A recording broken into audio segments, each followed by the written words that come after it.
All right, so this is Honest Thoughts. This is a place where I'm just nerdy about boxing, where I talk about what I think, who I think's gonna win. People get mad at me, whatever.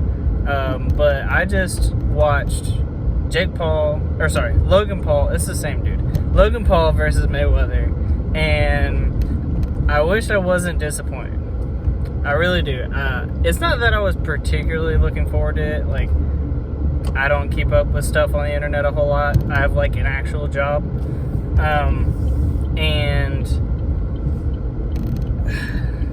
But it was entertaining. Well, the idea of it was entertaining. They posed a question. They posed a fun question. How much, if Floyd is arguably the best boxer of all time, clearly he's one of the most skilled boxers, he's one of the most acclaimed boxers, and he is probably the best defense of all time, for sure. There's a couple guys: Willie Pep, Pernell Whitaker, James Toney. It's a short ass list, and then it's like Mayweather. Well, Mayweather's probably on top, but you know what I'm saying. Anyway, this is the question. How much weight difference does it take for an amateur to negate the skills of the best of all time? And we kind of have that answer. It's about 50 pounds. It's a lot of fucking weight. And I know that people said that Mayweather schooled Logan Paul the whole time, and they're not necessarily wrong, but he only schooled Logan Paul defensively. If you look at the punch stats, Mayweather may have landed 20 more punches, but between the two of them, there's only 60 to 70 punches landed altogether. Mayweather averaged 13 punches around, and there's going to be a lot of talk about intentions. Well, Mayweather was trying to carry him. Why?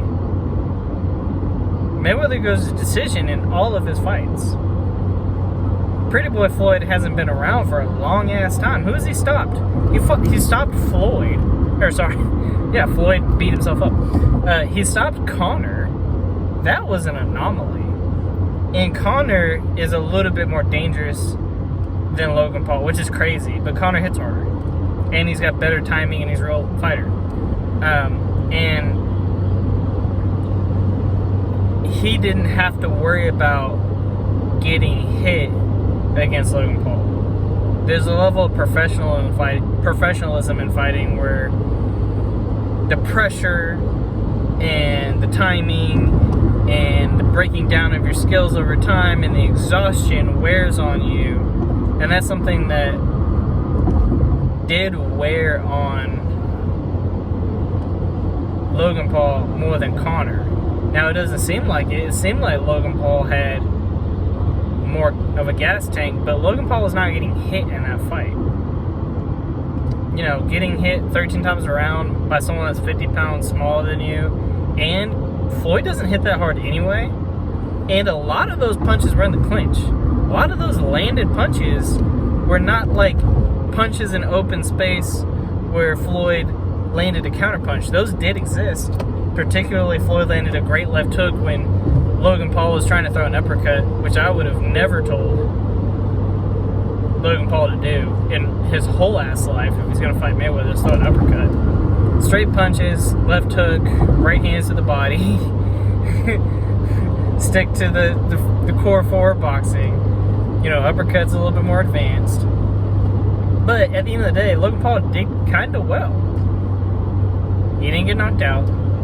He did get tired.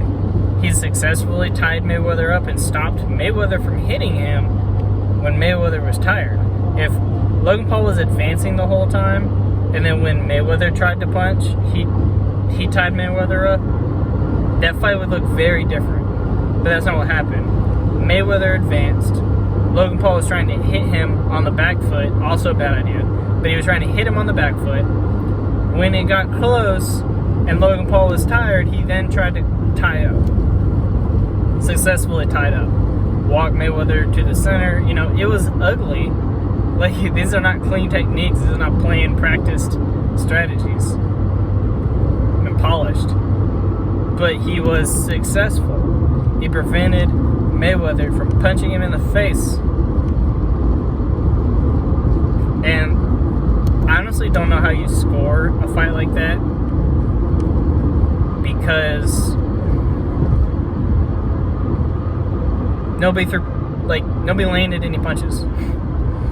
You know, I know that one of the criteria for scoring a fight is clean, effective punches.